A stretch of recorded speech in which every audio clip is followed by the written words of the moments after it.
Imagine you're at a playground. Your child accidentally knocks over a peer.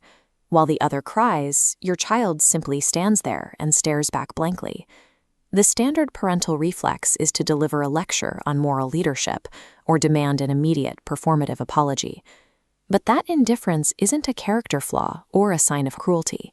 It is the result of a missing biological infrastructure. At this stage of development, the prefrontal cortex and the social brain aren't yet fully online. The neural circuits required to process another person's distress are still being formed. This creates a disconnect. You cannot use logic to command a neurological system that hasn't been built yet. When we lecture a toddler on empathy, we are effectively trying to drive a train across a track that ends in midair.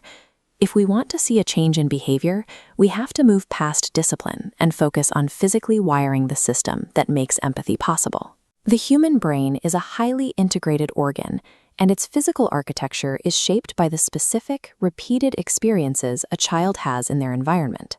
This process is driven by neuroplasticity, the brain's ability to strengthen and reinforce neural circuits based on what a child routinely encounters. However, this system is competitive.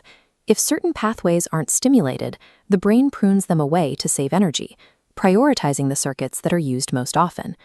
There is an urgent, biological timeline for parents to help their children wire the social brain before its architecture hardens.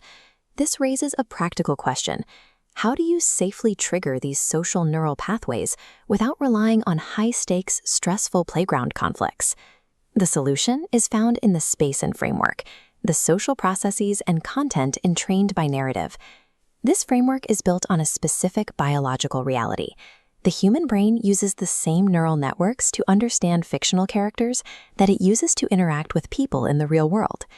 Aristotle identified this nearly 2,400 years ago, arguing that narratives are a technology for mimicking reality and teaching us how to navigate the world. Today, researchers describe fiction as a flight simulator for the mind. It allows children to practice social interactions and rehearse emotional responses. Because stories have no real-world consequences, a child's brain can lower its defenses.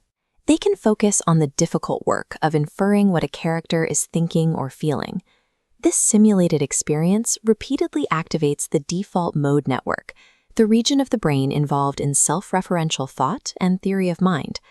Each session of reading strengthens the connectivity between these social centers and the brain's executive control. In this context, storytelling is a physical tool for reinforcing the neurological pathways required for empathy. To apply this, parents must shift their role from disciplinarian to developmental curator, selecting the specific inputs that will shape their child's neural circuitry. The first step is providing the right stimulus. Reading complex, character-driven fiction forces the social brain to engage with diverse perspectives and internal conflicts. The second step is to introduce intervention. By pausing the story to ask a child to explicitly describe a character's internal feelings, you are forcing the brain to practice theory of mind. This creates a form of biological friction. The mental effort required to decode a character's motives is what physically thickens the neural connections. Clinical research confirms that this type of explicit, top-down cognitive regulation is essential for influencing emotional responses. Passive consumption doesn't yield the same results. The brain requires active engagement to extract and internalize deep social meaning. Finally, parents help the child bridge the gap between simulation and reality, connecting the character's emotional logic to the real-world peers they encounter every day. Empathy is a physical structure that must be built. By replacing lectures with narratives, we provide the neurological foundations our children need to sustain lifelong human connections. If you want to understand your child's brain a little better every week, we make one of these for you. Subscribe, and we'll see you next time.